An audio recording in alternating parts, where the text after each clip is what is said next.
लोकसभा मतदारसंघासाठी सर्वच उमेदवारांनी जोरात प्रचार सुरू केलेला आहे आणि नागपूर जिल्ह्यातील वेगवेगळ्या तालुक्यांमध्ये अशाच पद्धतीने प्रचार रॅल्या जे आहेत ते काढल्या जात आहेत। मौदा तालुका जो आहे तो भाजपचे प्रदेशाध्यक्ष चंद्रशेखर बावनकुळे यांचा जुना विधानसभा मतदारसंघ आहे आणि या ठिकाणी महायुतीचे जे उमेदवार आहेत राजू पारवे यांच्या प्रचारासाठी शिवसेना आणि भाजपच्या कार्यकर्त्यांकडून एकत्रितरित्या जी आहे ती रॅली काढण्यात आलेली आहे।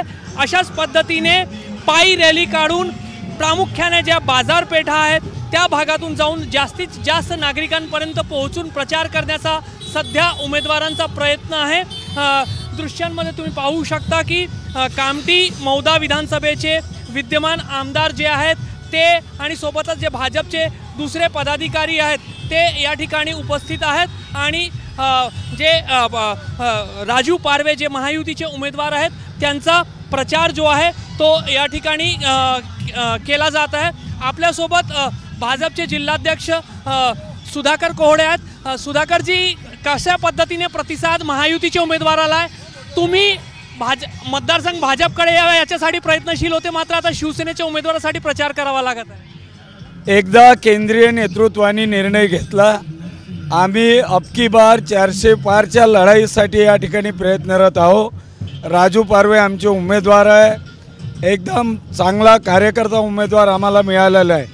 आमची या मतदारसंघात भ्रष्टाचार आणि दहशतवादाच्या विरोधातली लढाई आहे, प्रचंड प्रतिसाद आहे। राजू पारवे धनुष्य बाण घेऊन दिल्लीला पोहोचणार याच्यात कुठेही शंका नाही। श्याम बर्वे जे विरोधी पक्षाचे उमेदवार आहे ते नवीन उमेदवार आहे, तुम्ही कोणाचा भ्रष्टाचार आणि कोणाच्या दहशतवादाचा उल्लेख करताय?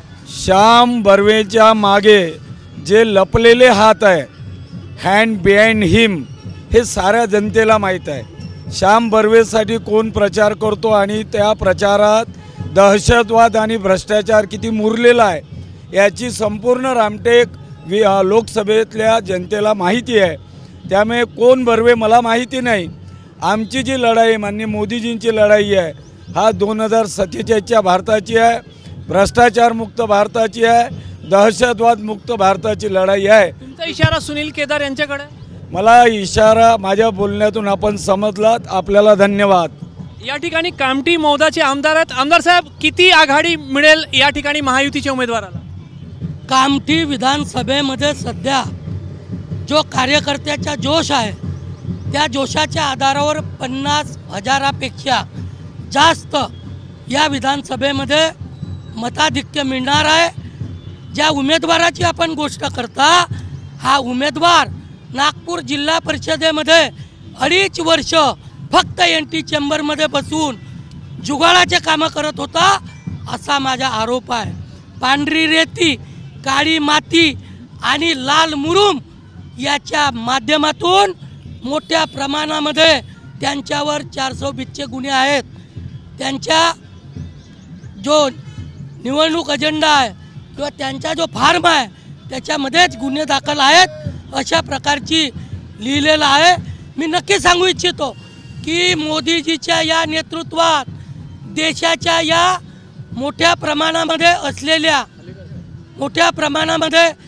कार्यकर्ते युवा एवढ्या जोशात आहेत की निश्चितपणानं मोदीजीच्या नेतृत्वात 400 पार आणि तिसरी बार या देशाला मजबूत करण्यासाठी जनता तत्पर आहे, उभी आहे आणि कामाला लागलेली आहे। महायुतीचा जो उमेदवार आहे तो रामटेक लोकसभा मतदारसंघातून विजयी होईल। राजू पारवे यांच्या माध्यमातून कार्यकर्ता उमेदवार आम्हाला मिळाला आहे असा दावा भाजपचे नेते शिवसेनेच्या उमेदवाराचा प्रचार करताना करत आहेत। मात्र सोबतच काँग्रेसचे जे उमेदवार आहे श्याम बर्वे त्यांच्यावर गंभीर आरोप भाजपच्या नेत्यांकडून केले जात आहेत। कॅमेरामॅन अतुल हिरडेसह रजत वशिष्ठ, एबीपी माझा, मौदा, नागपूर। एबीपी माझा, उघडा डोळे बघा नीट।